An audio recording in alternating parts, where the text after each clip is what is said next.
الشيطان الرجيم بسم الله الرحمن الرحيم.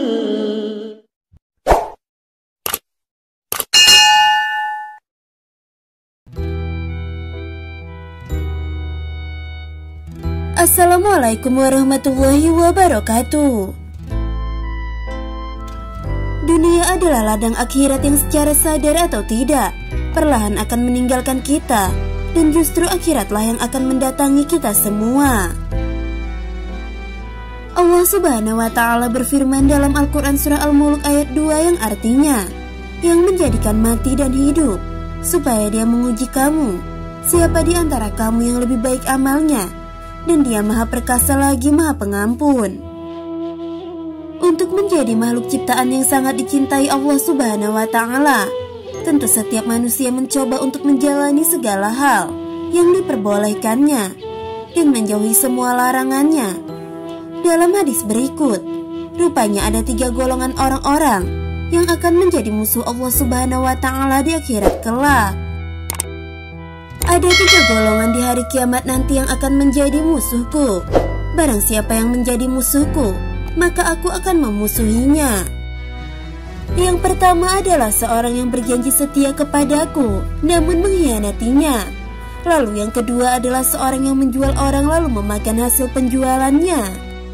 Lalu yang ketiga adalah seorang yang memperkerjakan seorang buruh, namun setelah pekerja tersebut menyelesaikan pekerjaannya, orang tersebut tidak memberinya upah. Hadis riwayat Ibnu Majah. Golongan yang pertama adalah seorang yang berjanji setia kepadaku namun mengkhianati. Dari hal ini, kita menyadari bahwa Allah Subhanahu wa Ta'ala sangat tidak menyukai hambanya untuk berkhianat, alias selalu mengingkarkan janji. Allah Subhanahu wa Ta'ala berfirman dalam Al-Quran Surah An-Nisa ayat 58 yang artinya, sesungguhnya Allah menyuruh kamu menyampaikan amanat kepada yang berhak menerimanya, dan menyuruh kamu apabila menetapkan hukum di antara manusia, supaya kamu menetapkan dengan adil. Lalu golongan yang kedua adalah mereka yang termasuk dalam golongan menjual orang, lalu memakan hasil penjualannya sendiri. Untuk hal ini, kita diingatkan lagi kepada zaman pra-Islam, di mana perbudakan merajalela. Kalau zaman sekarang namanya adalah human trafficking, atau lebih mudahnya dikenal dengan perdagangan manusia. Inilah yang tidak diperbolehkan oleh Allah Subhanahu wa Ta'ala. Allah Subhanahu wa Ta'ala berfirman dalam Al-Quran Surah An-Nur ayat 33 yang artinya, dan janganlah kamu paksa budak-budak wanitamu untuk melakukan pelacuran, sedang mereka sendiri mengingini kesucian, karena kamu hendak mencari keuntungan duniawi. Dan barang siapa yang memaksa mereka, maka sesungguhnya Allah adalah maha pengampun lagi maha penyayang kepada mereka sesudah mereka dipaksa itu. Golongan terakhir mereka yang kelak menjadi musuh Allah Subhanahu wa Ta'ala adalah seorang atasan yang tidak menunaikan kewajibannya, seperti memberi gaji atau upah, bukan cuma hak, tetapi juga kewajiban.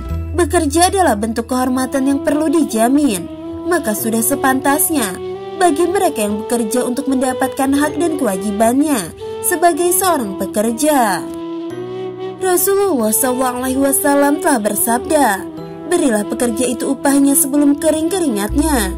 Hadis riwayat Ibnu Majah. Sahabat belajar Islam yang dirahmati Allah, itulah 3 golongan manusia yang akan menjadi musuh Allah pada hari akhirat kelak.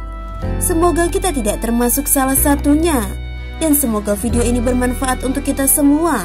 Wallahu a'lam bishawab. Wassalamualaikum warahmatullahi wabarakatuh.